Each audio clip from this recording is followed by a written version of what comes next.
Live everywhere. Daily Co's Radio on netrootsradio.com presents David Waldman. Kagro in the Morning Show.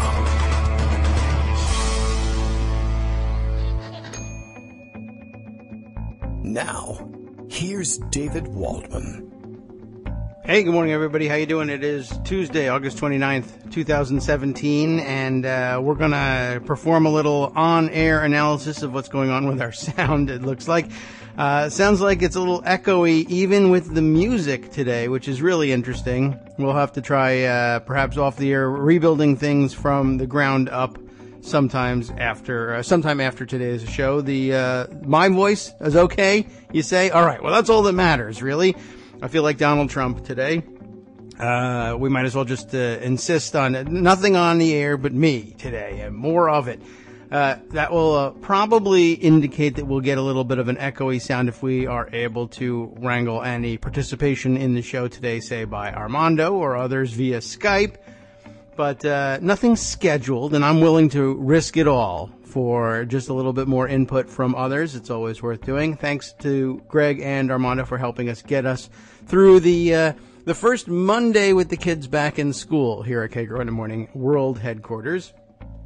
Disaster continues to unfold slowly in Texas, and this time they're adding the president. Donald Trump is supposedly on his way to Texas to totally help out. I'm going to drink the entire hurricane. The whole thing will be gone within minutes. I don't know why he hasn't offered to do that, like swallowing the ocean or something. But I don't know. Just another of the unfolding disasters looming for Texas. As I understand it, I've heard mixed reports. Much of social media has been obsessed with whether or not prosperity gospel pastor mega church dude Joel Osteen has opened his church, and apparently people keep reminding me it's more than a church. I mean, we say it's a mega church, and it is a huge church building, but apparently somebody tells me it's a former NBA arena, which I guess means Houston Rockets, I assume. Is he in Houston? Anyway, so I guess he's got an actual NBA arena as a church, and he's refused until yesterday, I think, to open it up to for use as a shelter from the storm. And I have seen some reports that say he's about to do it or he's getting ready to do it. I think I saw specifics even as far as his having the church having bought a bunch of air mattresses and was ready to open its doors.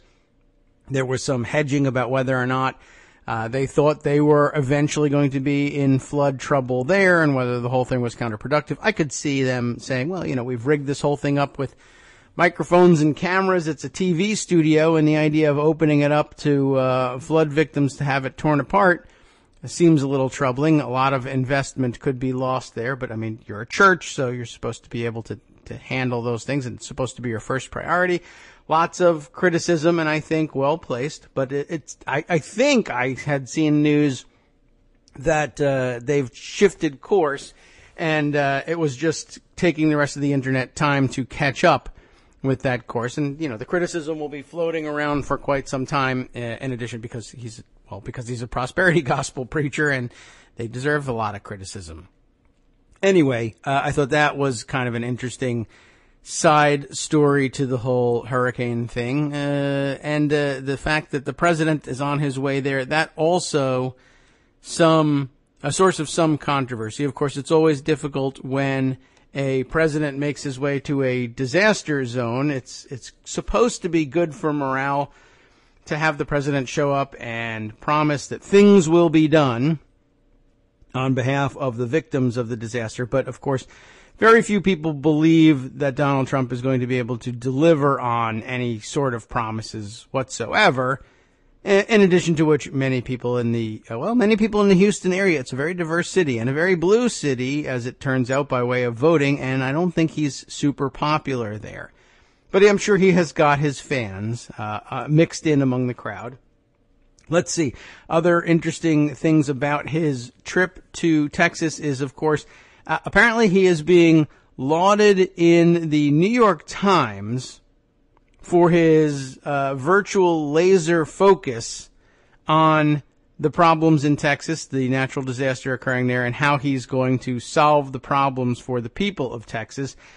And I did see I guess the first of his morning tweets was, coming up on about an hour ago. 55 minutes is what the timestamp now says.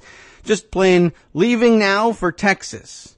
Which, okay, he's leaving now for Texas. Now, time passes. And how much of it here? Let's see. 55 minutes ago, he tweets that, and then 39 minutes ago, so 15 minutes later, after tweeting, leaving now for Texas, it turns out he hasn't left for Texas, or at least he hasn't turned off the television at that point. And I think, let me grab the Twitter feeds of, let's see. I wanted to grab from Brian Beutler this morning, and more to the point, perhaps, NYC Southpaw. But let me give you what Brian said to sort of set things up.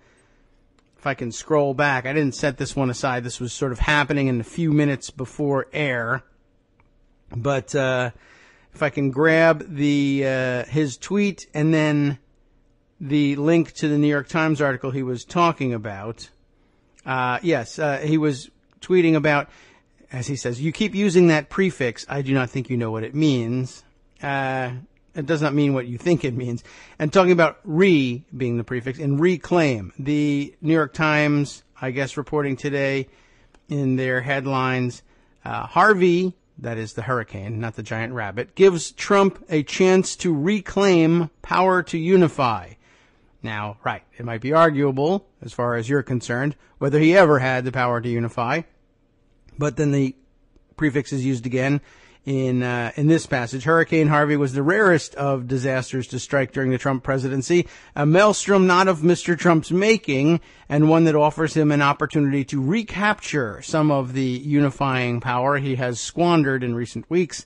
Now a tropical storm, as it continues to inundate the Texas and Louisiana coasts, Harvey is foremost a human disaster, a stop-motion catastrophe that has already claimed at least 10 lives and destroyed thousands of structures. There's much more to the article, although I don't have it at my fingertips, and maybe we ought to grab it. But the critique has been, this is the interesting part, that the New York Times, once again, setting itself up for, I guess, who knows what? Well, for failure, really, at which point Donald Trump will simply say, the failing New York Times, and will be forced to admit that perhaps he's right. But setting themselves up once again by being overly generous to Trump. And I get the mindset. A fairly, they're staid mainstream liberal outlet, yes. And in their minds, usually you have a competent person in the White House who can perform adequately any of the tasks asked of him, because that's part of the vetting process that we try to apply to our applicants for the job of the presidency. But this time we skipped that or ignored it entirely and on purpose. And once again, trying to sort of affix this veneer of normality to a situation that's entirely not normal. But lots of burnishing of credentials and lowering of the bar in order to proclaim Trump competent to this task, because he hasn't, for instance, decided to drop an atomic bomb to dry out all the water. Wouldn't that work? It creates a huge fireball and it evaporates all the water. We could try that. And he hasn't suggested that. And so therefore he's presidential. He's pivoting. Today is the day he truly becomes president, et cetera, et cetera. But, and I guess I grabbed this New York Times article, I guess, and I really haven't even bothered to click through to it, but I assume that if I go to Google News, I'll be able to come up with it. Let's see. I guess I should just, Google the, headline here. Harvey gives Trump a chance. And we'll try it that way. 'Cause I'm curious. I saw, like I said, New York City, NYC Southpaw's, reaction to the headline. And I'm curious about how far the New York Times goes in declaring him laser focused. You know what I mean? 'Cause because that's the way that Southpaw puts it. Here we go. All right. So here's the actual article itself. Harvey gives Trump a chance to reclaim power to unify. We dispute that. But do they ever at any point declare him virtually or in fact laser focused on helping the people of Texas, or is that just a spin that Southpaw put on it? I mean, it's clearly the point of this article, and to give him the opportunity to as they say, reclaim the mantle of leadership, though he's not yet held it yet to this point. Now, I don't know if my quick skim is turning up anything about his laser focus. That may have been Southpaw's own overlay there, but it was a good point, I thought, in saying, okay, so 55 minutes ago, he says, I'm leaving now for Texas, and the New York Times declares that he's taking the chance to reclaim the power to unify and lead us, etc., in the wake of natural disaster. However, 39 minutes ago, so about 15 minutes after he says he's leaving for Texas, we get a tweet which is essentially Donald Trump yelling at the television about coverage of him, about his political activity. Southpaw captures it here. Trump tweets this to Fox and Friends, which I will point out is probably not an account that is, manned 24/7 and has no staffer looking at incoming tweets to feature interesting commentary on the show. Although I wouldn't be surprised if there were someone tasked with looking to see if Donald Trump tweets at them, because that would be, that would be good for their ratings, good for their self-esteem and prestige, and they would want to call that out. But he's essentially tweeting at a television show brand's a Twitter account here, but yelling about the coverage he's being given about something else. Southpaw picks up this tweet. Trump says to Fox and Friends, and he tags Laura Ingraham in this as well, and simply says, we are not looking to fill all those positions. We don't need many of them. Reduce size of government. What's he talking about? In all likelihood, I mean, best I can piece together here, I'm sure that someone on Fox and Friends was complaining probably about the Democrats in the Senate dragging their feet and dragging out the nominations and confirmation process for top officials in the Trump administration, and that everything would be even more awesome if he had his full team on hand. But several times, Trump and his top aides have pointed out that they don't actually have any serious interest in filling those jobs. And we've discussed, for a little bit anyway, we've given some discussion over to why that might be the case. Part of it is they actually have no idea who to put in those jobs. And part of it is they don't want to hand over responsibility for some of these things to other people in the absence of actually confirmed government functionaries. Presumably many of these decisions fall to, I guess, to White House or White House staff, and they retain the ability to direct these departments directly from out of the White House. Not that they're competent to do so, or that they have any marching orders for them in some cases. They just, I think it's also partly, of course, convenient excuse, good cover for not having any idea who to put in those jobs. At any rate, that's the excuse that they give. We don't have a lot of nominees pending because we don't care to fill those jobs. That's essentially what's going on here. And we should recognize it. It comes up every so often when people say, when people accuse the Democrats in the Senate of dragging their feet, and they are dragging their feet. We shouldn't really mistake that. I mean, we hope they will drag their feet. Almost everyone he's appointed to government service is incompetent to the task they've been handed. Though I will say, lots of reports and it may be bar lowering exercises here too, but lots of reports that the FEMA director is actually competent to the task this time around, and we'll see how that bears out over time. I have my questions about whether or not he's a real person or actually a bot, but I'm conspiracy minded in that way. Anyway, but very often when people say the Democrats are dragging their feet, Democrats sometimes answer, and this is also true and needs to be pointed out. In many of these cases, there aren't people in these jobs because they haven't bothered to even to nominate anybody, because he's got no idea who to put in the job or what the person is supposed to do once they get there. So that's also a good piece of information. You need to have that. And I don't know. I'm not certain exactly how the coverage went on Fox and Friends or whether Laura Ingraham was there to complain about it, but Donald Trump felt it necessary to yell at the television and let them know that they had it all wrong, you see. Donald Trump was doing this all on purpose, and he was not going to nominate some people, not to some of these jobs anyway, going to leave them empty because he wants to reduce the size of government, which he could also do even if he had top leadership in some of these departments. But, okay, good excuse. So essentially he wants Fox and Friends to turn around and say, the president has just told us that he really doesn't want people in these jobs, and we have it wrong, and he's stepped in to give us the correct information.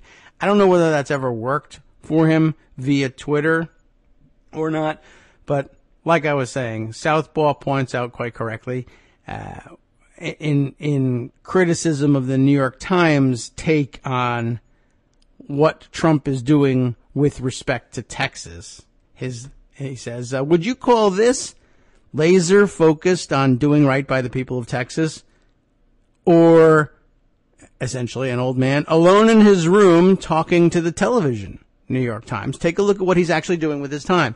55 minutes ago, leaving now for Texas. And I would say there's some hurry in getting yourself to Texas. I mean, they didn't want you to come, that's true. But if you're going to do it, let's get it done already. Get your ass to Texas. Do whatever photo op you're going to do and get the hell out of here and let us get back to work.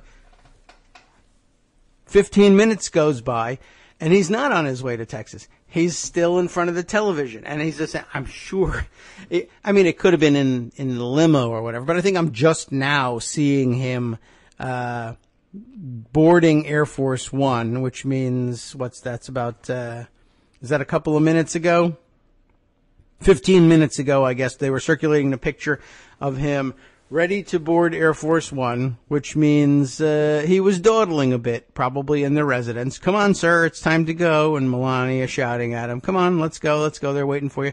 I'm the president, they can wait. They're talking about me on the television right now, and they're not even getting the story right. Hold on a second, let me just send this quick tweet, whatever it is. It's a treat for them, it's a tweet for me. I gotta let them know, because Laura Ingraham was just on the television, Melania. Look at this. Fox and Friends, one of the most important television shows in the history of television, by the way. And they're talking about me right now, and they're getting the story all wrong. It's all wrong. I know it's wrong. I gotta tell them. It's my responsibility. If I don't do it, they're gonna continue on television talking to millions and millions, literally possibly trillions and bazillions of people around the world telling lies about me. It's lies. I haven't nominated anyone to any jobs at all, and they're saying that I have, and it's really slow. I gotta do this. Hold on. Well, they're waiting for you. Air Force One, Marine One, lots of guards, Secret Service, people of Texas drowning, et cetera, et cetera. Hold on a minute. Listen to me. Am I not the most important person? If they're waiting for me, does that not indicate that I'm important? I gotta get this right. Is Texas gonna dry out in the time it takes me to tweet to Fox and Friends? Hold on a minute. They're not interested. They're in the show. They're not gonna see it. It's called Fox and Friends, Melania. I'm the friend. Okay? Don't push. Just a second here. We are not looking. I gotta make some typing noises. We are not looking to fill, oh, he doesn't type like that. He types with his thumbs on the phone. Okay, to fill all those positions. Dumbass. Wait a minute, I'm going to backspace over that. That's not right. Don't need many of them. Reduce size of government. What's her, Ingram angle. There you go. Screw you. Now I got you straightened out. So, all right, that's the way to spend your time in the morning. They're just drowning in Texas, whatever. Could you maybe get on the plane and get down here already? Get this thing over with so we can move on with our lives. But in addition to it being obviously not the case, despite what the New York Times wishes it to be, that he's laser focused on what's going on in Texas. This has nothing to do with Texas, by the way. Unless they're trying to say, well, sure, he is a FEMA director, but he doesn't have a director of drowning Texas. So hurry up. Okay, it has nothing to do with it, but one, Fox and Friends isn't focused on it. Two, therefore, neither is the President of the United States. And three, Southpaw is exactly right. I mean, this is a little bit of an updated version of it, but how is this not actually, literally sitting alone in a room? He might have somebody with him, probably yelling, come on, it's time to go. But sitting in a room somewhere talking to the television. Now, frankly speaking, of course, if you could, this is why there's no television cameras, no video component to date on the Kagro in the Morning Show. I am sitting alone in a room talking to, I'm talking to a microphone that looks like something you should be talking to. It is designed to be talked to. There is a television set in front of me. I'm not talking to it. I'm talking to you. And I know people can hear it, and people are answering. The television can't hear him unless it's one of those Samsung smart televisions, right? Is it Samsung? They have all the problems. They got the phones that explode. They got the televisions that spy on you. So he's not wrong in some sense, I guess. And it is certainly, of all the people who are going to tweet Fox and Friends, it is the most likely that they will actually pretend to have, quote unquote, heard him. But he is essentially doing the modern version of yelling at the television. And it's not that people don't do it. It's that most people don't have as many pressing concerns as the president is supposed to have. And not many people have the same ability to make things happen and make people listen if he simply asks for it that the President of the United States has. So while you and I might rail at the television out of a sense of perhaps impotency, how ironic is it that Donald Trump is in this sense less impotent than the rest of us, when in so many other ways he's considerably more impotent. But if he chose to do something, there are people he could be yelling at who might listen to him and do things, but instead he's tweeting at the television. And again, I mean, I would feel a lot differently, I think, about it if I thought that he was, I don't know, if he was tweeting to one of the hosts of the show, or if the show had tweeted a story about him, even though they wouldn't be listening to his response, if he was responding to that, it would feel a little bit more normal. But instead, he's literally yelling at the television. And, it's disconcerting, but it's something he does every day. It's just not usually the case that the New York Times is crediting him for being so focused on helping people and doing the right thing and being presidential and staying focused. And even 15 minutes, he can't even stay on the subject of Texas. It's got to be about him. Of course, I've just spent 25 minutes talking about how he can't focus, so maybe the problem is mine. There are other issues going on, of course, although lots of people seem to be enjoying this one. Gideon, for instance, wants to know how I am today. Hi, I'm fine. I'm a little tired. How are you? It's a little later in the day for you, Gideon. We should be doing the show here on what would be your time. An afternoon show might work out very well. Anyway, by the way, yesterday, North Korea launched another missile overflying Japan somehow. And, thankfully, I don't think they were targeting Japan. I think they were just trying to make everyone nervous by firing a missile, not only that usually raises eyebrows around the world anyway, but firing it over someone else's territory, that's just an additional alarm bell that goes off. But it went over, is it Hokkaido Island? Their northernmost of their main islands, as I understand it. And the missile plunged into the sea. We want to say like exploded and crashed into the sea, but was there anything on it that was explosive? I don't know. But it happened midday yesterday and raised the hair on the back of everyone's neck once again. And again, there was a tweet for everything. They brought back the tweet. We've seen it before about Trump complaining that America was a laughingstock because we couldn't even prevent the North Koreans from launching missiles. And of course, having become president, he has since found out that it's really not all that easy to prevent the North Koreans from launching missiles when they feel like it. So, but he's apparently learned nothing from that. And then he went back to watching the television and complaining about the coverage he was getting. So I just, feel like we have to put that on the record. Thankfully, it is once again a non-issue. But while we were concentrating on that, while we were concentrating on Texas, while we were concentrating on the new Trump-Russia angle stories, in case you were wondering where all this constant distraction was getting us, we are now at the point where a mass shooting that takes place in public does not get any attention whatsoever. I will update you on the facts behind that after we take our first break for station identification. We'll be back with that important piece we missed in just a moment.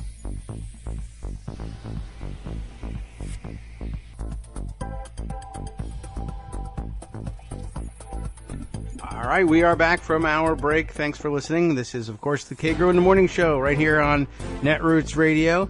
Thanks for bearing with us during our station identification break. We've had a couple of questions over the past few days about just why we do the things, and I gave a brief explanation when we finally rolled it out, but I feel like perhaps we owe it to you again. With the addition of our friends in Rochester, we were we brought things up to speed with where we're supposed to be if we are interested in continuing to expand our presence on terrestrial radio. That is to say, regular old radio based in whatever city, for instance, you might be in. And when we brought Rochester on board, we weren't much thinking about the necessity for these breaks. We had been on, and I think, by the way, our broadcasting days on We Act Radio in Washington, D.C. area are over. Not that they told us anything about that, and that might have been a nice thing to explain to us at some point. But at any rate, what they used to do over at We Act Radio, because they were a relatively low-budget affair, and I mean, you have to be really seriously low-budget to get down to this, they simply let us roll through our uninterrupted format, which is very strange, and I don't know of very many other radio shows that allow for that, and that's chiefly because we work as a podcast, and we were glad to be on radio somewhere just for the additional exposure. That was nice. They simply rolled their station identification right over our talking, which I'm sure sounds pretty bad. And it bothered the guys running the radio station in Rochester when they tried to do the same thing, because they wanted it to sound good, because they cared about what people in Rochester heard. And it's not that the people in We Act Radio didn't care what people in D.C. heard.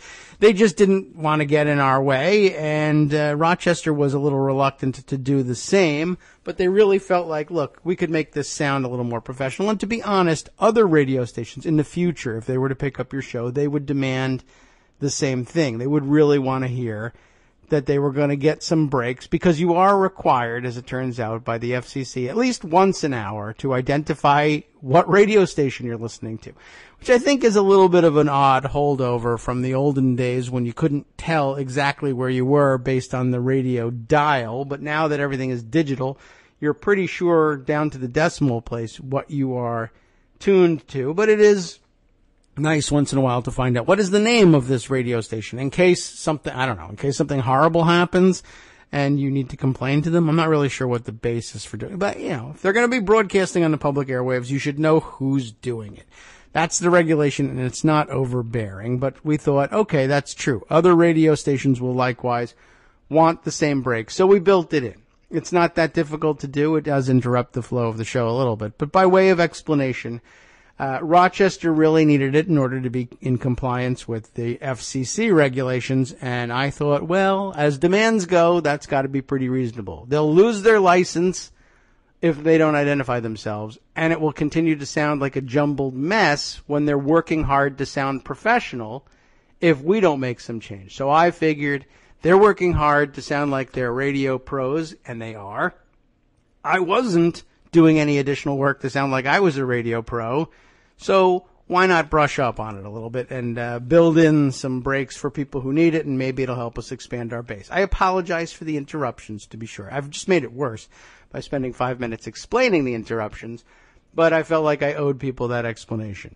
Where I was, that's my way of saying as a fact what I could be asking myself. Where was I when we left off before the break? I had just mentioned to you that the world of Trump distractions had left us in a situation where a mass shooting could occur. We are now literally at that point. I think we were there already.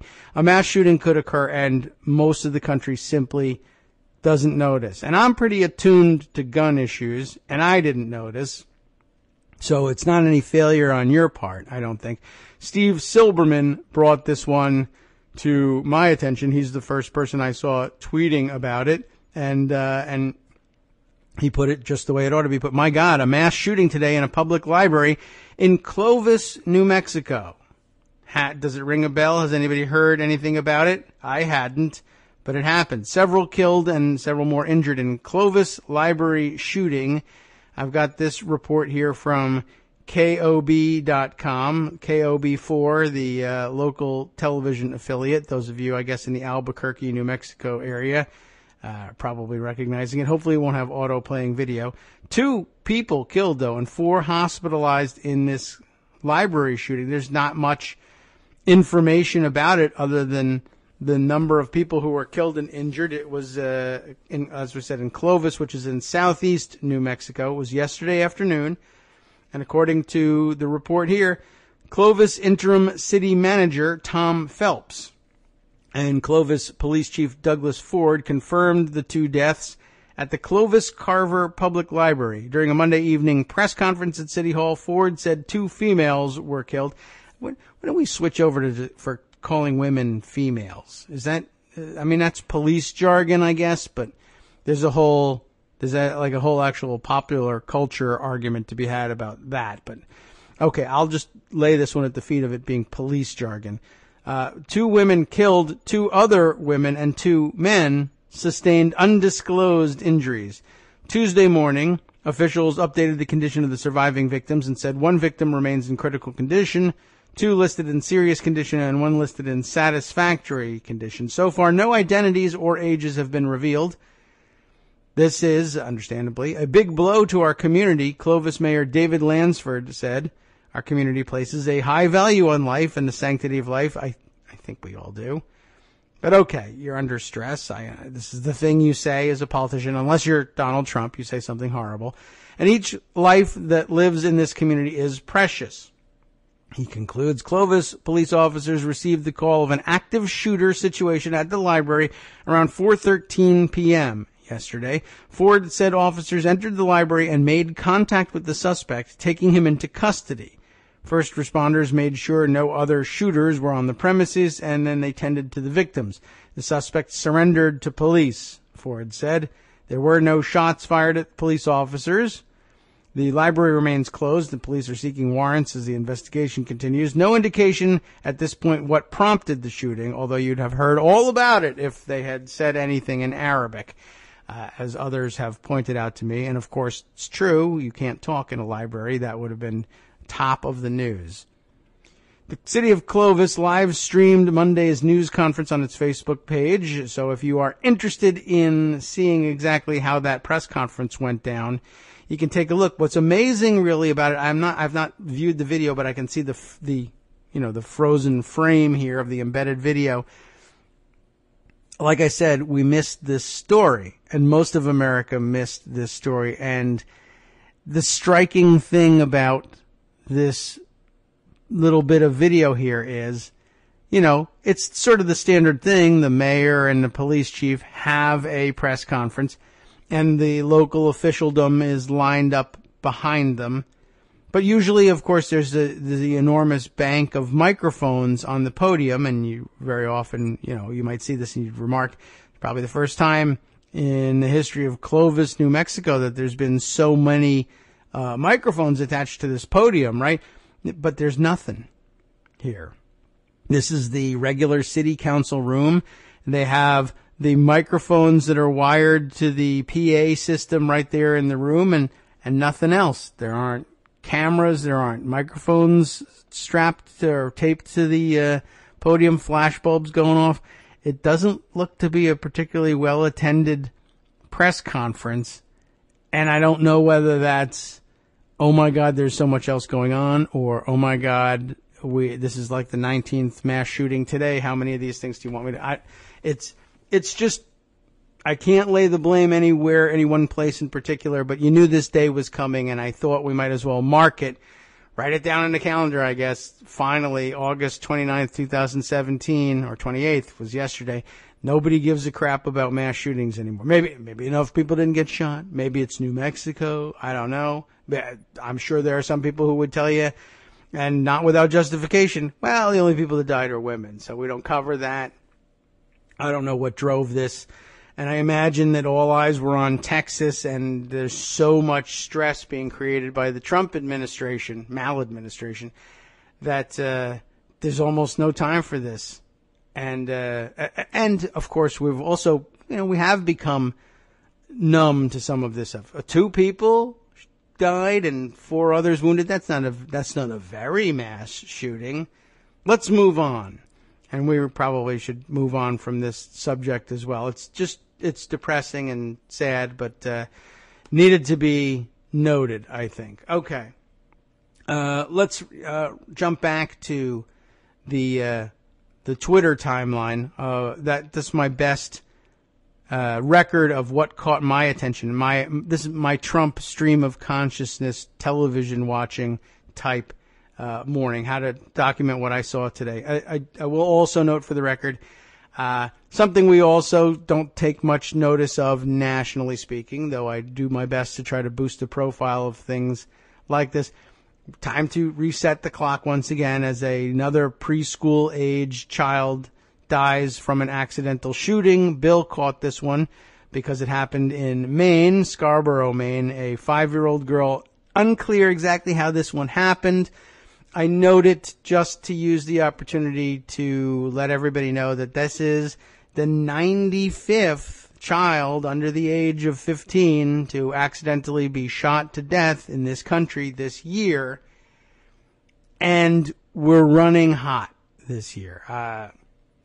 Things have been on the increase. You've probably noticed that inherently. And I guess I use this opportunity once again to remind you that it wasn't but a couple of years ago that gun enthusiasts like to insist that this wasn't a serious problem because only about 60 kids under 15 years old were accidentally shot to death each year.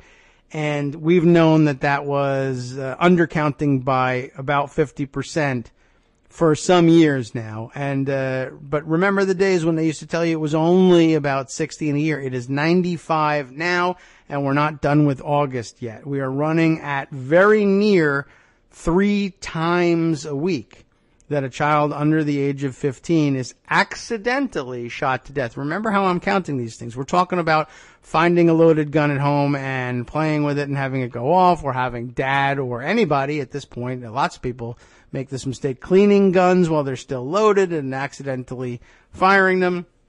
And if you're new to the show, I guess maybe we'll use this opportunity to remind everybody exactly why I continue to use the word accident at all with respect to these kinds of shootings, and we're constantly reminded, and people are right when they do remind me of this, that these things are, of course, due to negligence more than accident.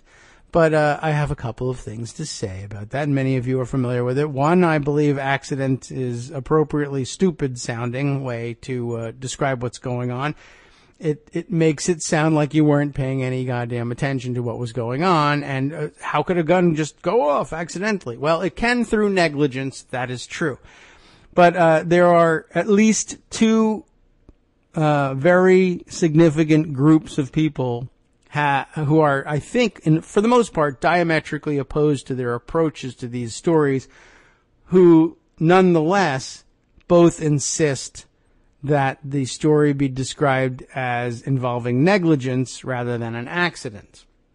And one, I think, for good reason, and good reason only, and one for good reason, but also mixed with a bad reason. It is, of course, almost, I think, almost universally the case. And I suppose you could come up with a hypothetical where you might say, I don't know if I would describe this as negligence, but certainly not accident. But for the most part, because, of course, guns require human intervention for them to fire, there's negligence involved. If you are cleaning a gun that's still loaded and you didn't know it, that's because you're negligent and you don't know that you're supposed to inspect the gun thoroughly before you clean it and make sure that it's unloaded and then disassembled properly for real cleaning, as opposed to, I don't know what, rubbing it with a cloth. I don't know what people think they're doing. I suspect that most people who accidentally fire their guns while they are cleaning them either weren't cleaning them, they were in fact screwing around with them in some other way, but cleaning sounded like a more respectable thing to be doing. Or two, they did in fact intend to clean the thing, but they forgot, misunderstood, or just ignored the fact that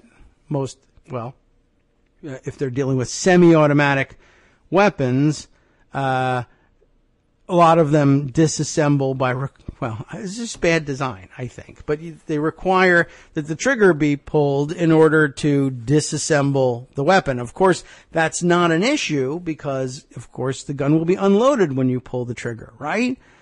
Well, we're dealing with people here, so there's always going to be mistakes made, whether through negligence or some other term. But basically, of course, there's just really almost no situation in which a gun will discharge that doesn't involve some intentional human agency. And when a gun discharges, that's because you've been negligent in its operation. So why not just stick with negligence? And the reason is a lot of gun enthusiasts like to say that there is no such thing as a gun accident because, of course, it requires negligence to do it. And so, therefore, if we simply trained all people not to be negligent, there would be no issues. And I don't think that that's really true, or possible. So I don't like to rely on that. It feels like a dodge to me to say, well, yes, it's all really negligence, as though negligence were something we could train out of people. And I have so many accidents in my lists involving people who are supposedly trained to avoid specifically that kind of negligence, who don't manage to avoid it, regardless of having trained extensively to avoid it. And I don't know what else to call it. And accident actually seems, to me, it doesn't, to me, in my mind, take away the agency. It just adds an element of stupidity to it. Negligence seems like, I don't know, it seems so useless since we don't charge anybody with the negligence and nobody gets in trouble for being negligent for the most part in these things. You might as well just at least take the opportunity to call them stupid when the term applies. I don't know, it doesn't really help anything, but to me, it just puts such a stark point on it. Doesn't it feel different to you to say that 95 children in America have negligently been shot to death versus accidentally shot to death? Yes, there's negligence involved in almost all of them, but there's something to me about saying that it was accidental, that we didn't even mean to have guns be fired and all this. There's lots of ways to be negligent with a firearm. And, you can, of course, intend to fire a gun and still have an accident with it, yes. But I don't know. To me, to say that 95 kids to this point have accidentally been shot to death, the term's loaded. No pun intended. But the term is loaded, and it's supposed to evoke this idea of just this terrible waste that's going on. And somehow negligence is like, well, it's true that negligence was involved in all these cases, but, well, we can get rid of some negligence. Apparently we can't. I don't know. Maybe there's some kind of term in the middle here that we could be using, and maybe you have some suggestions about what that term might be. But you can go ahead and let me remind you that you can use Twitter to make that suggestion using the KITM hashtag, Kagro in the morning, and your comments will hang around just a little bit longer in my Twitter feed, and I'll be able to review them and add them to the mix in the show. Let's see, as a matter of fact, what's been lingering up there. Oh, there's not that much from this morning, although I do have something that came up yesterday that Kate Sherrill shared with us that caught my eye. How do we even discuss this? This is a piece from Vanity Fair that has a quote in here from who I don't know. It's just, and I'm sure it's anonymous in the piece. And it just says, "This president effing sucks." And I agree wholeheartedly with that sentiment. This president effing sucks. He's not even a Republican. And that is a quote from GOP strategists who are privately saying such things about Trump. So, I mean, that makes some sense. Like, this president effing sucks. He's not even a Republican. I'm okay with the first part. The second part is, that doesn't have anything to do with anything, but okay. But that's supposed to make us feel better. It's David Drucker writing in Vanity Fair. The name of the piece is actually "How the Swamp Sold Its Soul to Donald Trump." Very interesting. I don't know if that's should we follow up? Should we read the article? Is it that good? I mean, it's certainly got a great quote to it. That's for sure. Anyway. I thought that was eye-catching, Kate. Thanks very much for sharing this one. Is it a very long piece? Be interesting to know. Maybe we'll keep it on hand and take another look at it as the show progresses. You know what? The New Mexico story reminded me of something that I wanted to talk about, and I don't know. I'll have to do some hunting for these stories, and maybe I can use the next break, which is not coming just yet. Hang on. To try and find some sources for this stuff. But I had a very interesting discussion in the last day or two with respect to Charlottesville. Still lingering on Charlottesville. I think we're not quite done with figuring out exactly what happened there. That I had with my wife, and she made an excellent point, and one that I thought was very much worthy of discussion, the sort of thing we would discuss extensively on this show. In the reporting in the days that followed, I did pick up on some reporting that said that the mayor of Charlottesville had at some point prior to the rally and in preparation for the rally had commented to or had asked the police chief in Charlottesville, what can I do to help out here? What can I do to help us prepare for this event? And that the police chief answered him basically, just stay out of my way. That's what you can do. Stay out of my way and let me do my job. Now, in the wake of what actually happened in Charlottesville, that sounds like epic fail material, doesn't it? Just stay out of my way and let me do my job. And then, well, for one thing, all the things that actually happened in Charlottesville. I mean, some of which might have been beyond police control and others of which might not have been beyond their control. But then lots of criticism in the days since, particularly in, there's a certain select number of cases arising from the day's violence that have called into question police response. And I think you know what I'm talking about here. And here I'm sure we have some examples, even though I don't know if I pocketed them or not. But lots of discussion about the lack of police response, of course, to one. There was an issue with a black man who was involved in the counter protest, who at this point, very notoriously beaten by a group of 6 or so white supremacist protesters in a parking garage, apparently almost immediately adjacent, or in fact immediately adjacent to the police station. Which, I mean, on the one hand, that's ridiculous. On the other hand, I'm sure, I don't know, maybe you'd think they would have some cameras in there in the garage, but the police were certainly occupied, no doubt about that. I've always been sort of fascinated by things that happen in close proximity to the police station, as if, there was a giant eye of Sauron there looking around to see, well, we can't have any crime in the immediate vicinity of the police station. That's just too embarrassing. I think that happens with some frequency. But of course, the police were supposed to be out and about and having a presence there and looking for exactly this sort of thing. So it was extraordinarily frustrating. And there is video of it, but it's unclear to me whether the video came from other private citizens documenting this attack or whether it was security cameras or what. And if it was security cameras, maybe they don't have people that's sitting there monitoring them. But at any rate, they're beginning now to identify and arrest some of these attackers.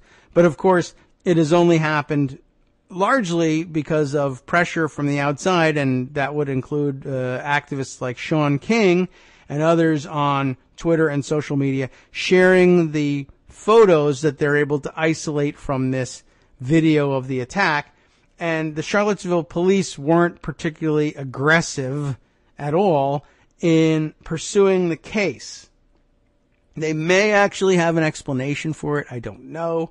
I'm sure they offered something that was rather lame.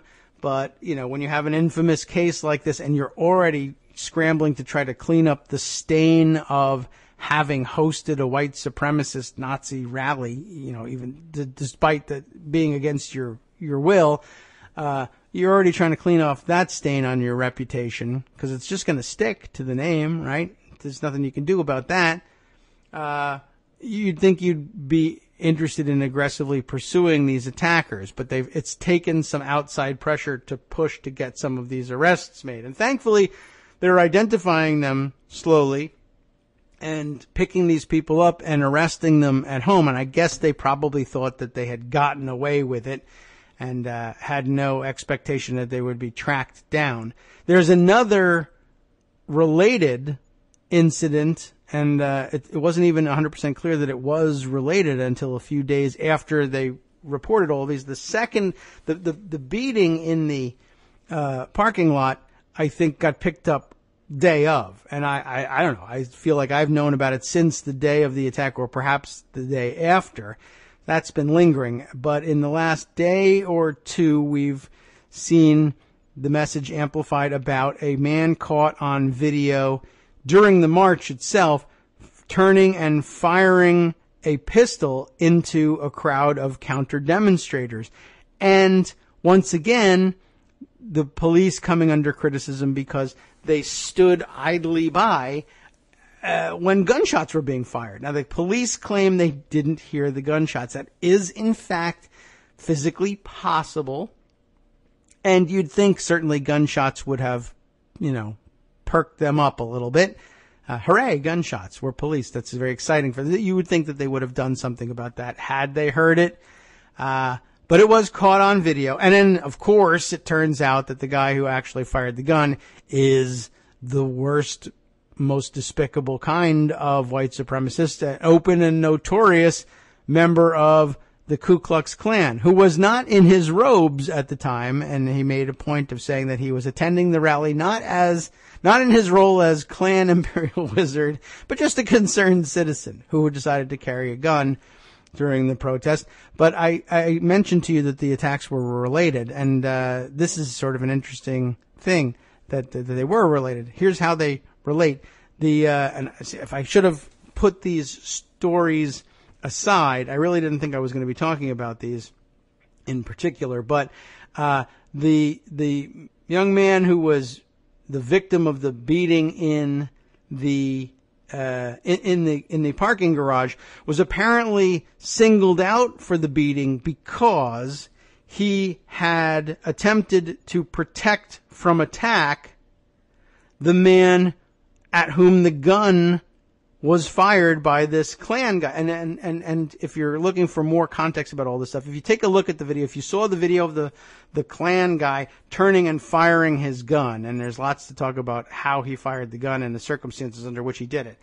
But you can see in the video, you'll see from some of the still frames, you'll see flames not coming from the muzzle of the gun, but in the background of the picture, and that should have rung a bell for you. That was Corey Long is the name of the man we're talking about here, who in a viral video was seen lighting the aerosol spray from a spray paint can and using it as a makeshift flamethrower in defending himself from protesters. Apparently that paint can had been thrown at him during the protest. But I'll update you on more about that after we take our station ID break right now.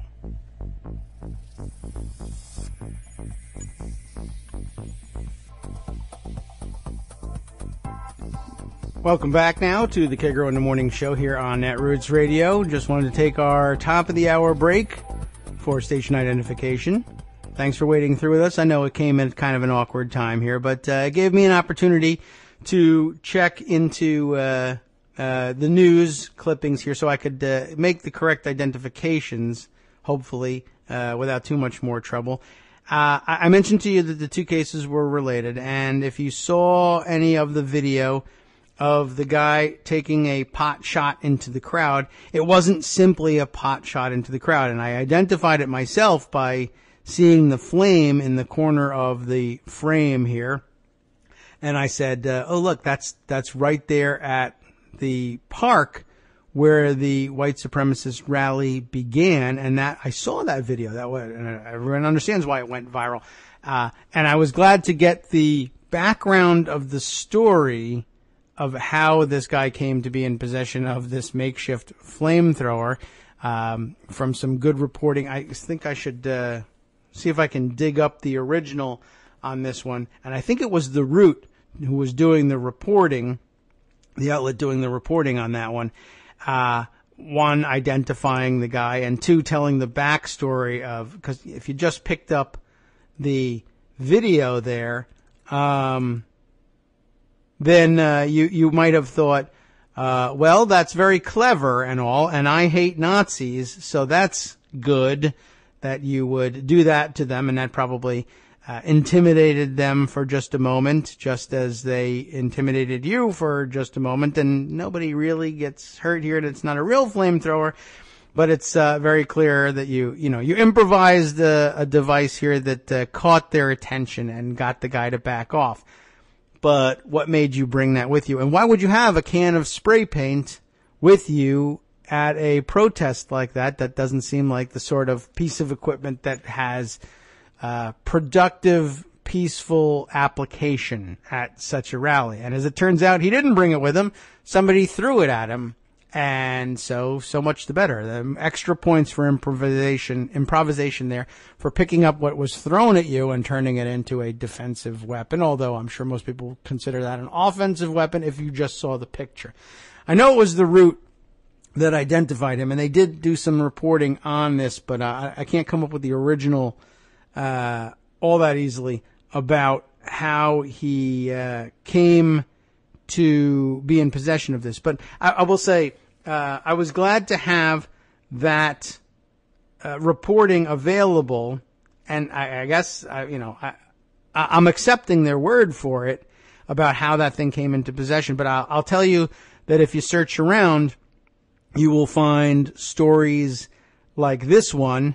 On the one hand, we have in my Google search here, my Google News search of Corey Long, and I was looking for the Root article. So looking for Corey Long and the Root, I found Color Lines magazine. And you know how Google News just displays the headlines and a little picture after, over on the side. And you can't tell from the headline necessarily whether the body of the story is going to reflect the headline or something completely different.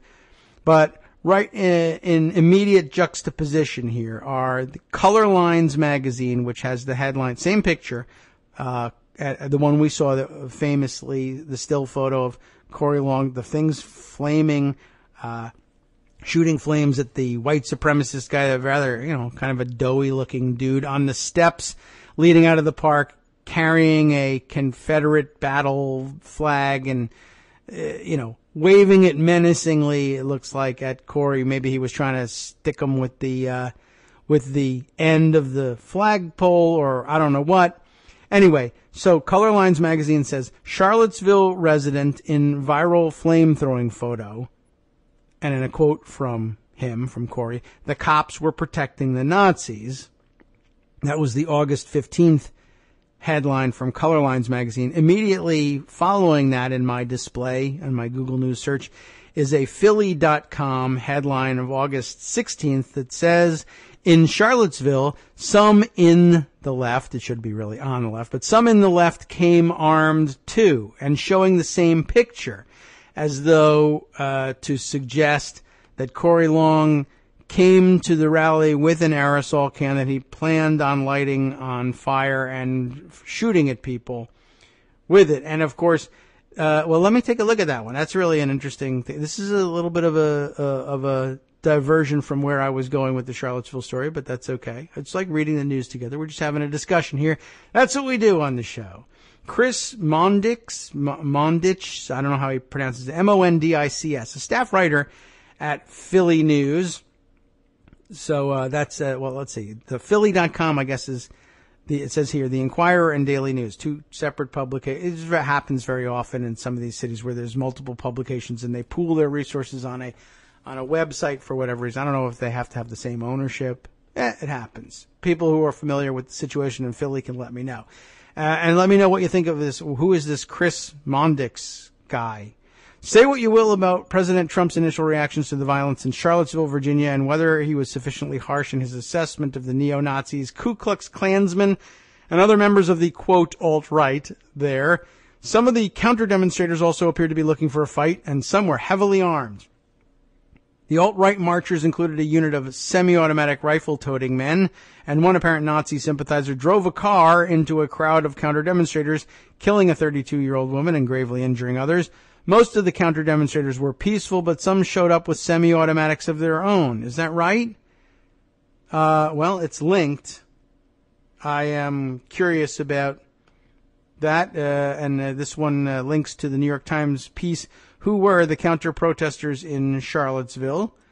And, there's certainly there's a photo here identifying, in the caption, as the people here as a group of counter-protesters who identified themselves as Antifa, or anti-fascists, rested during a rally of white nationalists in Charlotte, Virginia on Saturday, and they do, in fact, appear to be carrying semi-automatic weapons of their own, and they appear to be of the AR-15 variety, and I guess I have to reluctantly say, I guess I'm okay with that. I would prefer that there be no guns at all there, but I suppose I'm okay with it in the sense that it seems like a natural response to what they knew they were going to see from the protester side. We'll just define them that way, protesters and counter-protesters. And if the law makes that option available to the protesters, then it needs to be available to the counter-protesters. And hopefully it helps demonstrate the instability of the entirety of the system you've built for yourself with open carry laws. And good, perhaps you'll learn your lesson, and maybe that was the best way for them to demonstrate it. So I don't know. I can't say no to that. I can say no to both, but I can't say no to one and yes to the other. And I don't know. We'll have to continue to think about that. But of course, that wasn't the picture that they illustrated the piece with in the search. But that may have had to do with the fact that I searched for Corey Long as a term too, because it's not. Let's see. What else? What other pictures do they use? Do they use pictures in the Philly piece? That was the New York Times piece. I'll continue with the Philly piece here. Other counter demonstrators, he says, wielded baseball bats, clubs, bottles, and chemical sprays. Among the images from Charlottesville's grisly day of violence was one counter-demonstrator captured in a photograph wielding an aerosol can turned into a flamethrower, directing a fire plume at a neo-Nazi. And it is now here noted parenthetically in the Philly.com piece. I don't know whether this was an update or what, but it says, in an interview with The Root, and thankfully now he's at least he's done me the favor of confirming that The Root was the source of this. The counter-protester, identified as Corey Long, had said he planned to be nonviolent until someone pointed a gun at my head. And now we know who did that. Then the same person pointed it at my foot and shot the ground. He said he used a can of white spray paint that had been thrown at him. So at least they note for the record that he claims that the can had been thrown at him. It doesn't make any particular sense for him to have brought it. Although, to be honest, it perhaps makes less sense for it to have been brought to the park where the Lee statue was standing by the protesters. I don't know what they thought they were going to spray paint. It's usually, you would probably initially guess that the spray paint is there to vandalize something, and presumably they weren't there to vandalize the statue if they were protesting its removal. But then again, we've seen a number of times protesters, particularly from the alt-right, they tend to like to pull these sorts of stunts. They might well have shown up to vandalize the statue themselves with graffiti that they think the media present might be fooled into thinking had been placed by counter-demonstrators or Antifa forces or people on the left, what have you, and they could frame them up for that and say, this is why we're here to protect it, because look, somebody carved the backwards B into General Lee's cheek here with spray paint. I don't know. I'm theorizing here. But okay. Corey Long, we have no reason to disbelieve that the can of spray paint had been thrown at him. That's easy enough to believe. And that he improvised the blowtorch out of it. But anyway, so I'm glad now, this is a roundabout way of, discovering that it was in fact The Root that had reported this. And I don't think anybody made any connection initially with the story that Corey told and then the video that later surfaced of the gun being fired. And it's funny because the first couple of days after Corey told his story to The Root, I don't think anybody really zeroed in on it. It was clearly an important story to Corey that a gun had been pointed at his head and then that somebody fired at his feet. And then I'm sure that lots of people said, well, in all the confusion, maybe it didn't happen that way. Or maybe you imagined it. Or maybe they weren't shooting at you. Or I'm sure we would have heard if there were guns being fired at this rally, particularly right here at the park at the start of the march. Surely, with all the police on hand, right? Somebody would have seen this. Somebody would have reported this. And nothing really happened. The guy got everybody's attention with the actions that he took and the viral video that were taken of it, right? Whatever you might think of the story of how the can came into his possession, and I have no reason to doubt it. I read it. I read the story. I told you I read the Root story, and you know what I didn't come away with was, hey, oh my God, he told me. And then I said, I have no reason to disbelieve him about the can, so I have no reason to disbelieve him about this. A gun was fired right there. How could that not have been reported? Why is no one being arrested for this? And you tend to say, well, if nothing's happening, then clearly, I don't know, maybe in all the confusion it was not necessarily imagined, or maybe it was exaggerated in some way, or somebody brandished a gun. Did they really point it at your head? Are you sure they fired it? Sure enough, days later, the video surfaces. And I will tell you that maybe I missed somebody else's picking up on this because it was pretty easy. I mean, it was simple enough for me. I looked at the picture for about 2 seconds and I said, look at that flame. And is that coming out of the muzzle of the gun? No, it isn't. Oh my God. That's the guy with the spray can. Is he firing at him? And I had no memory of having read, yes, of course he's firing at him. Corey said he fired at him in the Root story that you read the other day. I had to reread it in order to say, oh my God, that's corroboration. He's absolutely right. Someone was firing at him and I blanked on his story because I don't know what. And in hindsight, I can only imagine it was because no one was arrested. There were no reports of gunfire. Lots of reports of guns being present. No reports of gunfire. People were killed. They reported that. So clearly, I don't know. You would think that would have made the reporting if it had really happened. Well, it really happened and people really didn't hear it. And I don't know. It's an amazing situation, but fog of war, I guess.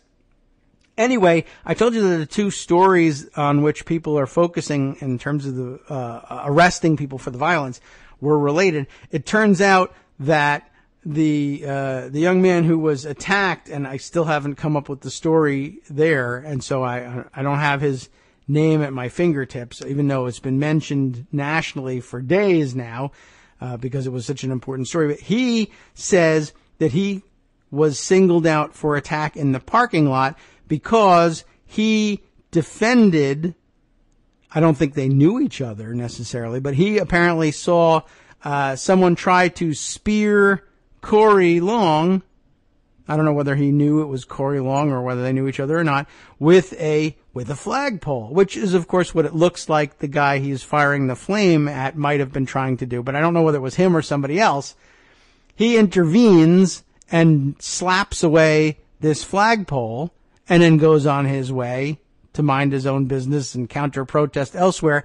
And you know how it can be with white supremacists. Why, that guy thwarted me in my attempt to put another person of color in their place. That guy needs to be dealt with. And they tracked him down and they beat him up. Thankfully, they're now picking up some of the perpetrators, and they have also since arrested the guy who fired the gun and identified him as a Maryland, I think Cecil County, Maryland Klansman. They got troubles in Cecil County, Maryland, historically, with racists and Klansmen. But I bet he never thought he'd be getting picked up either. I mentioned also before the break that there was lots to discuss with respect to the firing of the gun and how he did it. Because if you watch the video, lots of people were commenting, there's a very weird hitch in his plans.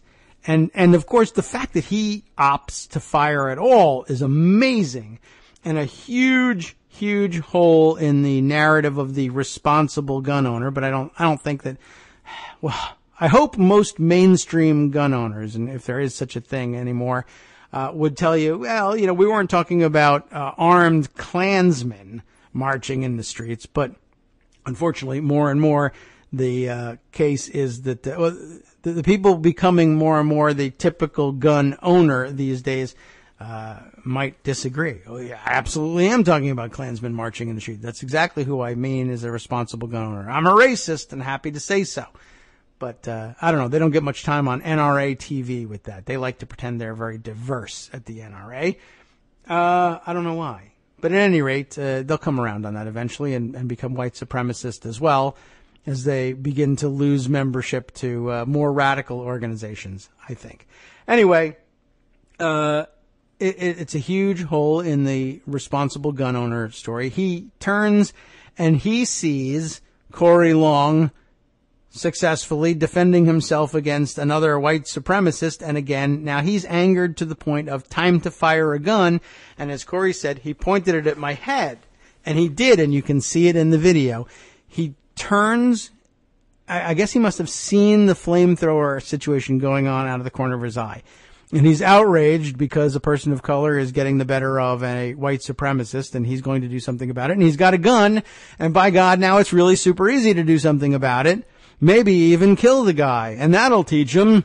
And no one will ever catch me because no one ever prosecutes murders. I don't know what was going through his head, but he's a Klansman, so maybe nothing. And he's had several brushes with the law, as it turns out, and never found himself landing in jail for some pretty serious crimes. So he may have gotten the idea that it's something he can get away with consistently. But he wheels and draws his pistol and levels it at what appears to be head level and appears to try to pull the trigger. And it's almost humorous. It's really nothing's humorous about this situation, but it's almost humorous in that the gun doesn't fire for him because like a loser wimp cuck, he's got a gun with a safety on it. You know how those gun nuts are. And the safety is engaged, or so it would appear, or his gun otherwise jams if it wasn't in fact due to the safety, and he's unable to fire the thing. He has to bring it down, cycle the gun, and I think it may have been that he didn't even have a round in the chamber, which again, I have to say, good. That's good, safe practice if you're going to be carrying a pistol in a situation like that.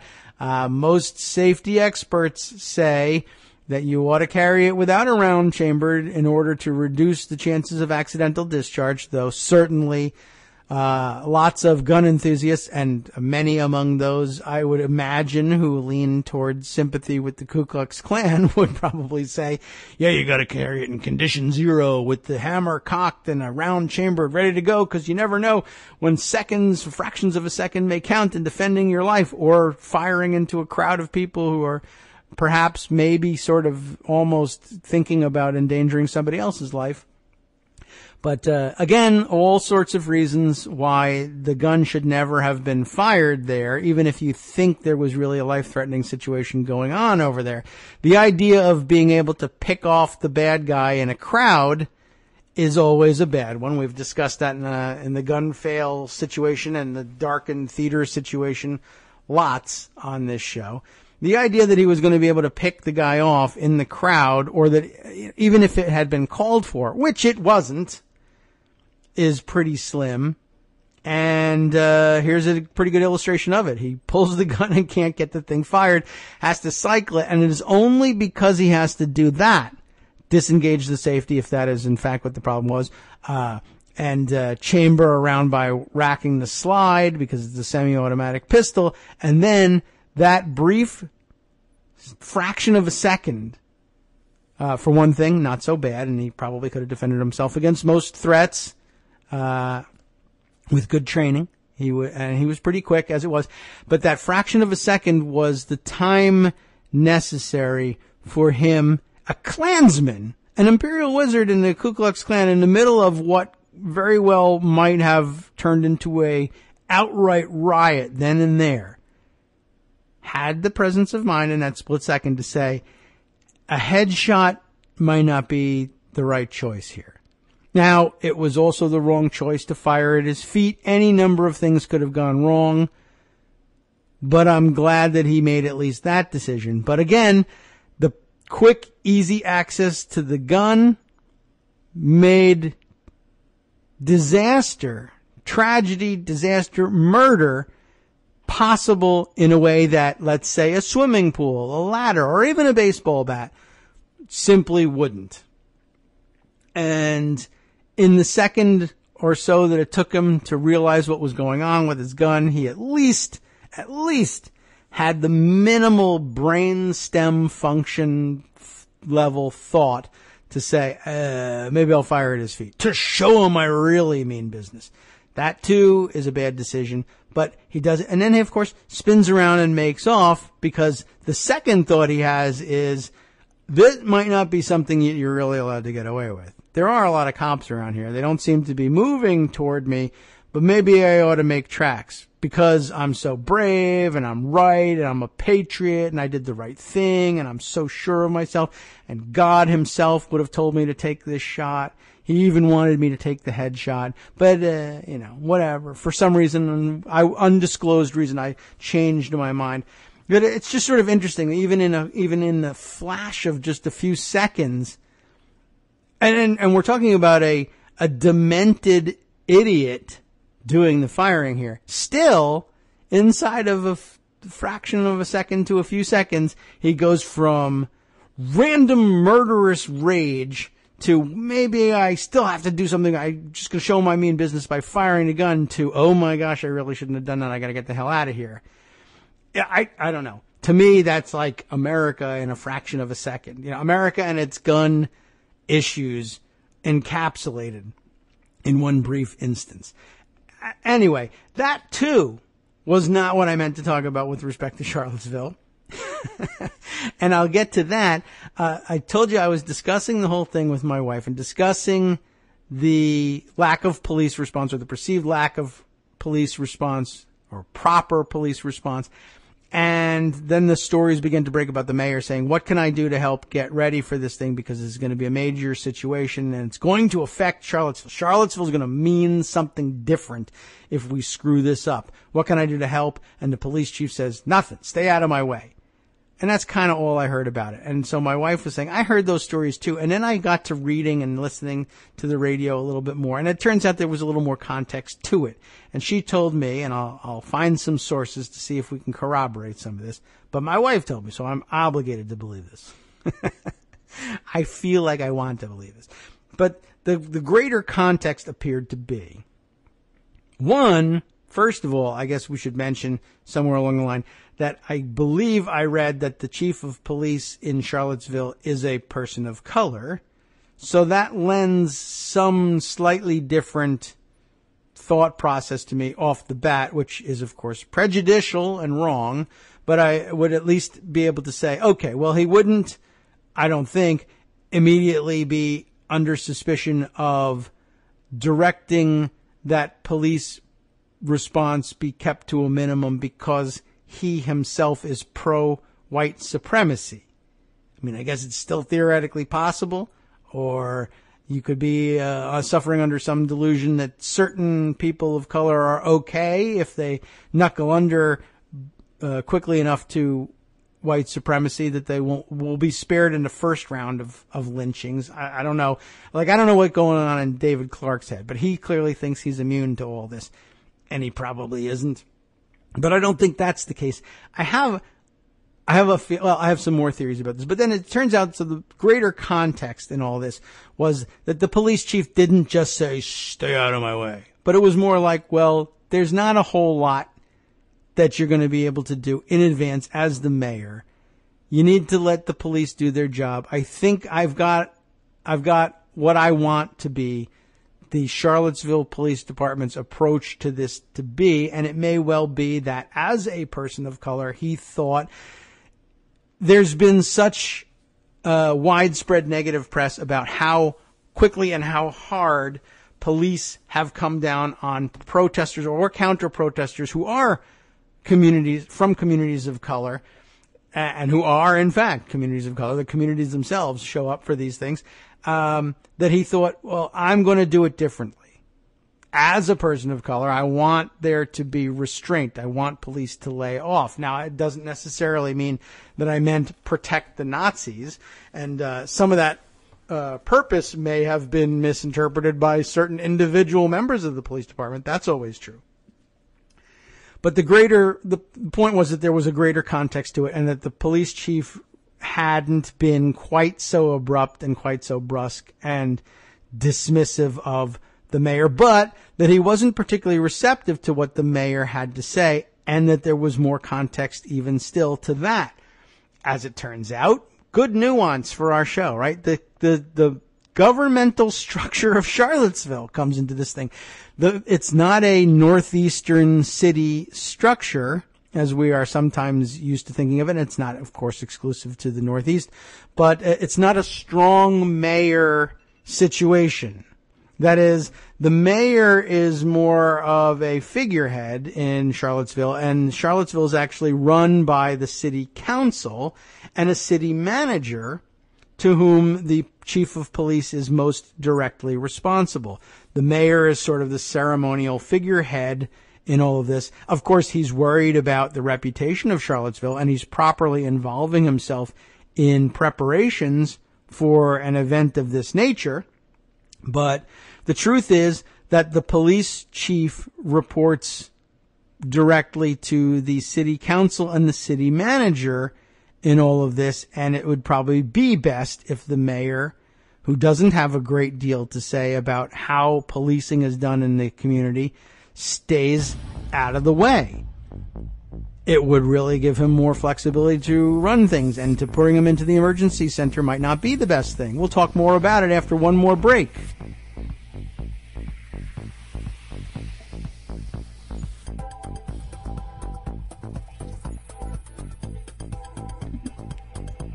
Welcome back to the Kagro in the Morning Show here on Netroots Radio. We are back from our last break, and in the home stretch of the show, it's turned into something a little bit more, a little different from what I thought we were going to do today, but those are the best kinds of shows, I think, from my perspective. I enjoy them the most because they're a surprise to me, and that's always nice. Keeps me engaged in the show. So let's see. Catching up on some comments and then finishing up our story here. Gideon did some research offline here for me, just confirming for me, yes, the chief of police in Charlottesville is, in fact, a black man, and there's a story about him that he dug up, I guess, just by way of confirmation. Where is this from? Oh, Cville.com, Charlottesville Magazine, a piece from early July of this year. Chief Interest, the pressing issues on Al Thomas's radar, a piece by Jordy Yeager in Cville Magazine. So, real interesting look before all of this broke at who he is and how he came to be where he was. But the context in which I brought this up was, like I said, I discussed this with my wife, and she said, it may be that the chief of police wasn't, in fact, so brusque with the mayor. She listens to WTOP, the all-news radio station, the biggest one here in the Washington, D.C. area, and chiefly gets the national headlines and local news and, of course, traffic and weather on the 8s, as it happens, from WTOP. Reliable station, good source, no doubt about it. And she was listening on the way, and there were some stories that grabbed her interest, and she read on their website a little bit more about it. Now, this is a piece from August 25th on the WTOP website, written by one of their big on-air reporters, Neil Augenstein, who has one of the more fascinating radio voices, if you ask me. Very interesting. Anyway, good reporter. And he wrote up this piece here. Mayor says Charlottesville police chief told him, stay out of my way. So she was intrigued by that, too, and read up on it and learned a little bit more. Charlottesville Mayor Mike Signer, I'm guessing, S-I-G-N-E-R. I don't know whether he says Signer. It looks like Signer to me. Said he was kept out of the loop on specific security plans before the deadly white nationalist rally. And when he asked the police chief how he could be of assistance, Signer was told, stay out of my way. That, of course, being a quote. Friday, the city of Charlottesville announced that it had hired a former federal prosecutor to do what it called an independent external review of the city's response to the August 12th Unite the Right rally and two previous race-based gatherings on city property. Former U.S. Attorney for the Western District of Virginia, Tom Heaphy, H-E-A-P-H-Y, you tell me how you might pronounce that one, said the review will be thorough and objective and will begin immediately. This is not just about law enforcement. There have been a lot of questions raised about how the city has handled this, how the police have handled it, how this mayor and city council and city government have handled it. The city wants me to look at all of that. Heaphy, Heap High, I don't know. What do you think? Heaphy told WTOP. Before making recommendations, his goal is to gather facts. That does sound like a good idea, doesn't it? That will involve interviews with people who are in positions of authority, but also people who were there, people who were attendees, protesters, counter-protesters, Heaphy added. In addition to the deadly August 12th event, and it's admirable that they take the time to keep describing it that way. It was a deadly event. And they shouldn't hide that. I mean, everyone knows that it's the case. But, I thought that was an interesting characterization of it. That is the second one. The second time they've said the deadly white nationalist rally first. Anyway, in addition to this deadly event, Heaphy will review the May 13th Torchlight Rally at Emancipation Park and the July 8th rally of the Loyal White Knights of the Ku Klux Klan at Justice Park. The announcement from the city came shortly after reports of lack of communication between the mayor and Charlottesville's police chief Al Thomas before the rally. Signer says he was shut out of substantive participation in security preparations by Thomas.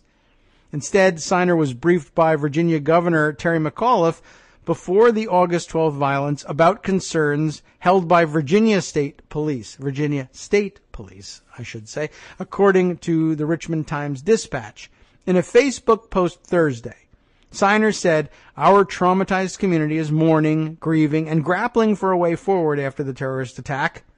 again, good point there, terrorist attack on August 12th, but explained he had no operational role in how the city handled the violence between protesters and counter-protesters. And here's where it became interesting. How is it that he has no operational role?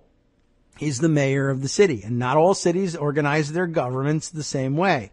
But of course, you might say, even if that's not the case, because I come from one of these cities where a weak mayor model is common, and I understand exactly what he's talking about. Still, doesn't it seem like he's trying to deflect blame here more than anything else? And it might seem that way, but of course there's lots of blame to go around, and that's what people do, try and deflect it from themselves. Was there something he could have been doing, should have been doing? Is it just whatever, I'm trying to get myself out of trouble here, everybody's looking to me because I'm the mayor of Charlottesville, why didn't I do this or that, and I don't feel like I had enough control, but should I have taken control, etc.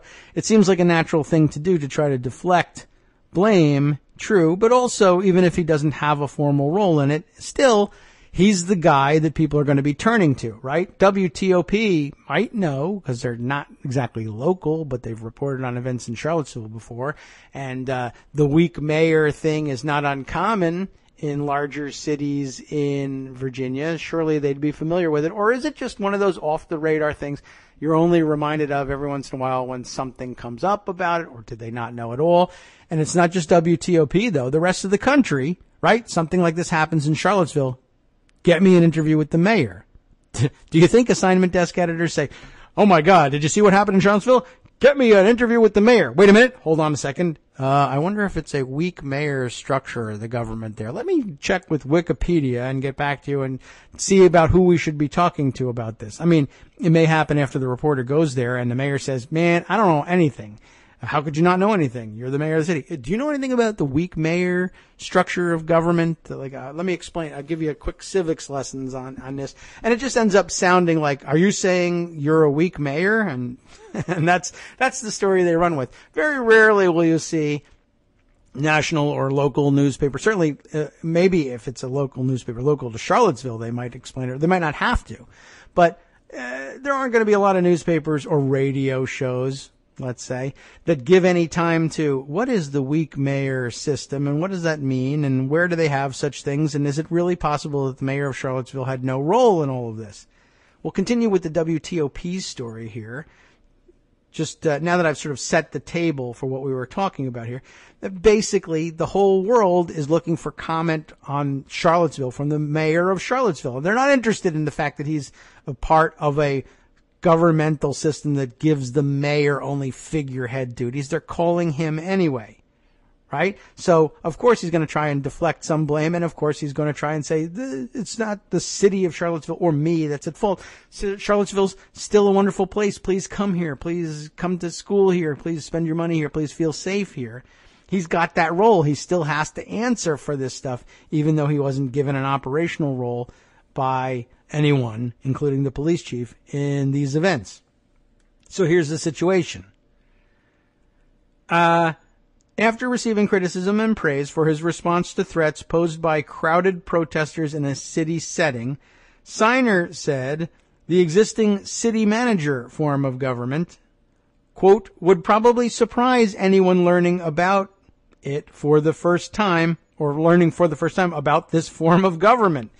Well, it made it into WTOP, right? Because the mayor said it. So now it's in there as a quote. The police chief reports to the city manager, who has total operational authority. I sound like Donald Trump. Total operational authority over operations like the one on August 12th, Signer wrote. Is it true? It may very well be. Signer said he and the city council, quote, were not given the security plan by Thomas, the chief, before the rally. I asked the police chief what I could do to be helpful during that day as mayor. He answered, stay out of my way. The larger context is not coming through in this, but I am assured that there were more comments than just that. And it may very well have been, well, the best thing you can do is stay out of the way. You aren't operationally responsible for this. Don't put yourself in harm's way here. I don't know. But it doesn't sound like they got along very well if that's all that comes through. Stay out of my way. A police spokesman did not immediately respond to a request for comment from WTOP. With little knowledge of the city police department's plans before the violent protests, Signer received briefings from McAuliffe. McAuliffe relayed several recommendations of state police to Signer, including the possibility of restricting weapons, requiring rally attendees to meet at one location to be bussed into the city, and shortening the duration of the 5-hour permit, the Times-Dispatch reported. Virginia's Secretary of Public Safety and Homeland Security, Brian Moran, yes, Jim Moran's brother, will chair a task force looking at events that took place before, during, and after the incident in hopes of preventing future violence. Jim Moran, of course, formerly congressman from Northern Virginia, and Brian Moran, an elected official in his own right before becoming Virginia's Secretary of Public Safety, a member of the state assembly at some point. Anyway, and also a leader in the Virginia Democratic Party as well. Should come as no surprise. In an earlier news conference, Thomas said the 4th Street crossover through the Charlottesville pedestrian mall was supposed to be closed during the protest. Neither police nor prosecutors detailed how James Alex Fields Jr. was allegedly able to drive his Dodge Challenger across the mall and into a group of counter-protesters. I don't know if that was made clear to everyone who read about his murder of Heather Heyer, but it happened on a pedestrian mall. There aren't supposed to be cars there at all, although there are places where there are crossovers just to alleviate traffic problems. There are corridors that cars, vehicular traffic can use to cross the walking mall, but that was supposed to be closed during that time for the counter-protest and the marches taking place there, which shouldn't be a huge imposition on the city, given that it's generally speaking closed to the pedestrian mall, certainly closed to vehicular traffic. Closing off the crossovers isn't a big deal either. They're not major traffic arteries, but somehow it didn't happen here. Of all days. After Friday's announcement of the city's independent review, Signer said, "I strongly support this effort for the sake of a grieving public looking for answers, for accountability, and for the institution of best practices going forward. There's a target of 90 days to complete the review, but Heafy says he thinks it could take longer. We'd like to finish it in calendar year 2017, if possible," he said. Charlottesville resident Heather Heyer, 32, was killed and at least 19 others were injured. Fields is charged with second-degree murder and 9 other felonies, including malicious wounding, aggravated malicious wounding, and hit and run. Okay, that's the end of the article. Here's the thing my wife noticed, right?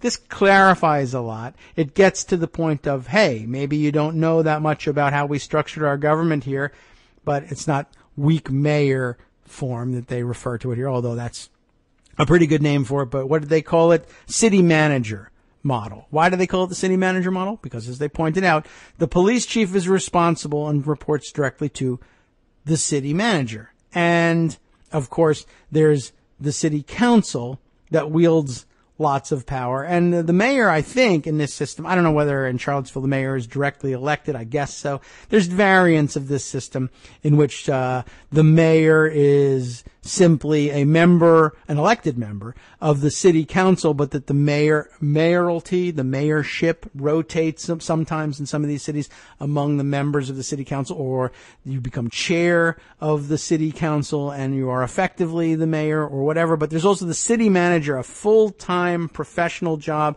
usually not elected, but appointed by the city council, hired by the city council, and given day-to-day operational control of things like the police department.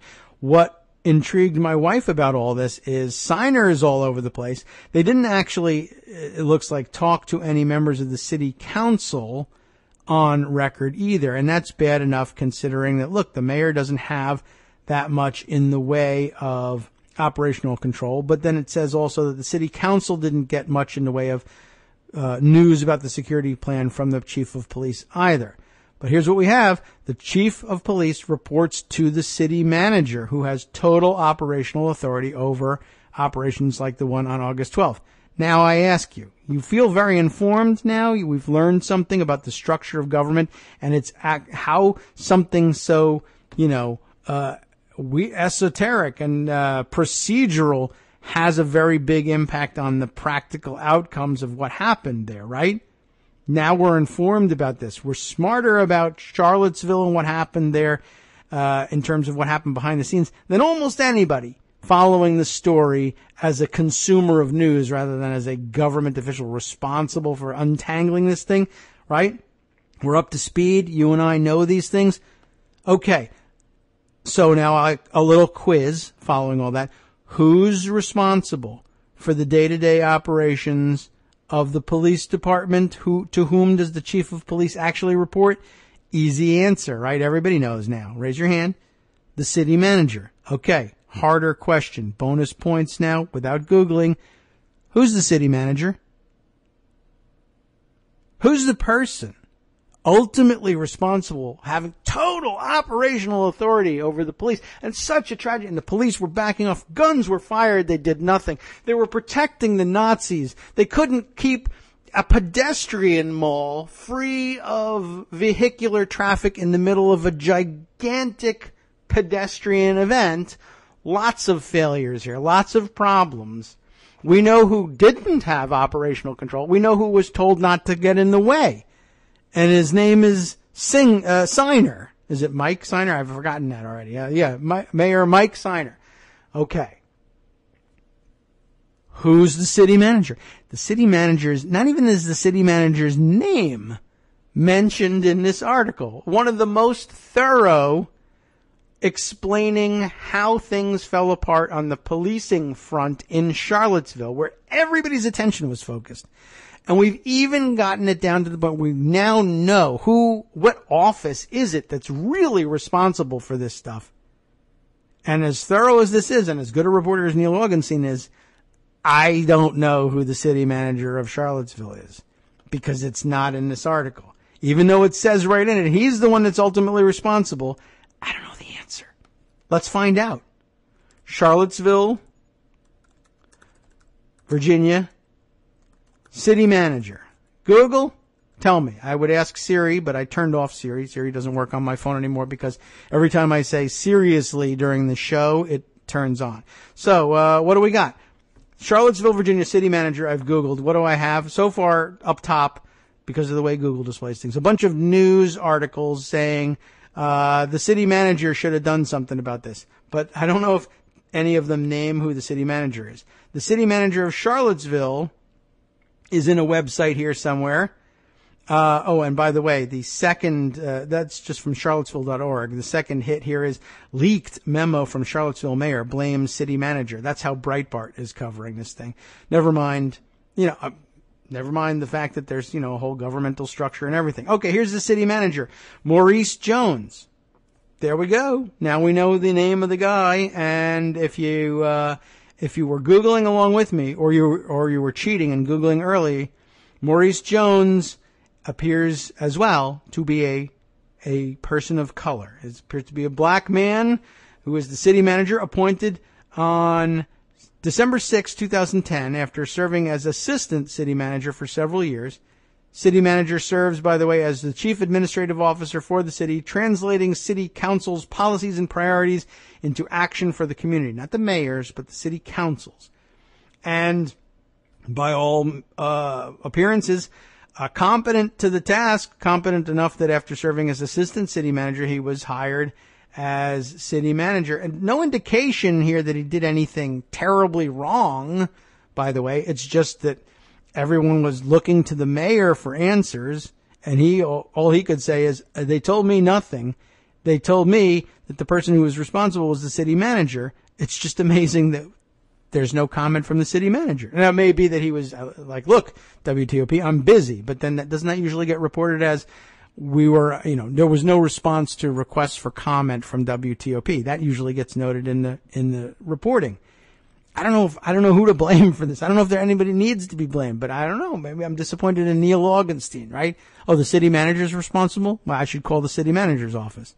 I can understand if they say, you know what, we really can't talk about that right now. We just don't have the time. We're in, we're in deep crap as it is, trying to figure out what went wrong here. We got a major investigation to conduct here, plus a city to run at the same time. Or maybe the mayor is just trying to deflect more blame than he should have to. But it sounds like no one disputes it would be a pretty simple thing, right, to report, and then we checked up on it and it turns out, no, the city manager isn't responsible day to day. We Googled it and the mayor is responsible and he's lying and he thought he could bamboozle you with procedural gobbledygook about how he's not really in charge of the day-to-day operations of the city. Sounds like it held up, but no note of an effort being made to ask the city manager, even so much as, hey, the mayor says this is on you. What do you have to say about that? And it may be that the city manager and the mayor get along very well and are good friends, and he says, you know what, I'll take the heat. You're the elected official. I'm appointed. Everybody knows I'm competent to this task. We had a terrible tragedy. I'd love to get to the bottom of it. Why don't you let me do my work and you handle the PR of the city? That's the mayor's job. I don't know. Not sure what's been worked out between them. I just want to say that there's always a lot to stories like this, on every level. You could spend an hour talking about the poor exercise of the responsibilities that come with gun rights by our Klansman who fires, for all intents and purposes, into a crowd and then hustles himself away. There's responsibility on the part of the mayor. I noticed that not a single member of the city council is named here either. That doesn't come up in any way, even if there's a member of the city. I bet there's a member of the city council who's the chair of police operations committee or something like that, but that doesn't get discussed. I don't know. I found that very fascinating. A great observation by my brilliant wife. I thought we could make something out of that and discuss it. It's the so far undiscussed aspects of what happened in Charlottesville, why it happened, and who's going to be responsible for this stuff. I find that pretty amazing. Okay. Let's see. In order to wrap up and summarize for the day, there's a couple other things that we have ignored up to this point that will no doubt be picked up, thankfully, by the guys on the after show. Wink and Justice always back clean up for us here as we indulge our own navel gazing here on the show, some of which is pretty important. Lisa Iannucci tweets this comment, and I find this worthy of some note here. Lurid Trump allegations made by Louise Mensch and co-writer came from a hoaxer. And I did see yesterday, it only showed up in my Twitter feed finally, and look what you missed kind of part of the Twitter feed, that Justice noted the other day, I've been suspicious of Louise Mensch for some time. As Justice put it, I've been warning you about Louise Mensch since before Trump told his first lie as president. I'm not certain it was quite that early, but certainly possible. But yeah, Louise Mensch always struck us as here on the show, by which I mean me, as a little out there. And of course, she was a Tory MP in England for some time, and that casts you in a suspicious light right off the bat on this show. But I was always aware that she was at least a little further out there than I wanted to be, although there were lots of things that she said, some of which were borne out and some of which I just wished would be true, but I tried not to give in to that temptation. The Guardian reports on Mensch and also Claude Taylor, who has sort of risen very quickly to fame in conspiracy theory land as having fallen in for a fake tip given to them by a hoaxer. I'm not entirely clear on whether the hoaxer is a right-wing person looking to expose these two, even though Louise Mensch really is a right-wing person herself, or whether it was a left-leaning person looking to debunk the work that she saw as misleading fellow lefties into conspiracy theory territory. I'll dig into that. John Swain wrote the piece for The Guardian. Lurid Trump allegations made by Louise Mensch and co-writer came from a hoaxer. Mensch and Claude Taylor tweeted details of criminal inquiries that didn't exist. The hoaxer who fed information said she acted out of frustration over fake news, although that doesn't tell me where she comes from. And Taylor, Claude Taylor, issues a mea culpa on Twitter after being approached by The Guardian. Louise Mensch apparently digging in her heels about this. By the way, what was the rumor that she was spreading, this hoaxer? It ended up becoming stories by Mensch and Taylor that said that there was a investigation underway by the New York Attorney General's office into Trump's now shuttered, I think, model service and God only knows what else, but his inactive fashion model agency, as they say here, under investigation by New York authorities for possible sex trafficking. All likely to actually be true, possibly, but apparently this tip, anyway, a false one. But Mensch and Taylor picked up and ran with it. Easy to do, easy to understand. And of course, I am of the belief that there was possible sex trafficking going on there. However, I am not willing to report that New York authorities are actively looking into it because I don't know that to be the case. It'd be very interesting to find out, and I'll parse through this and see if I can report to you, and I will provide you the link. I don't have time in today's show to skim through and find out who is this source and why did they do it, but you can find that out for yourself. One of the other fun features of the show. We give you our source material so you can dig through it and criticize us on Twitter about it later on. Not that we're going to take it lying down, mind you. We're going to fight about it, but we'll fight tomorrow. That's the important point. Anyway, thanks for sticking through us to the end with us here on this rather unusual, I think, edition of the Kagro in the Morning Show. Not all of them are quite like this, but I don't know. I enjoyed doing it. I feel like it's a necessity from time to time to dig way, way, way deeper into the news than the sources from which we borrow. I was explaining the other day about how we don't break news here. We don't dig into the news. We don't do our own investigative reporting per se here on the show. But it does seem like, I like to use the form, the long form of this show to dig a little deeper, to read the news along with you, and to ask the questions that you likely ask yourself as you're reading these things, and to try and, to the extent that we do any investigative reporting, we do our research on the show live.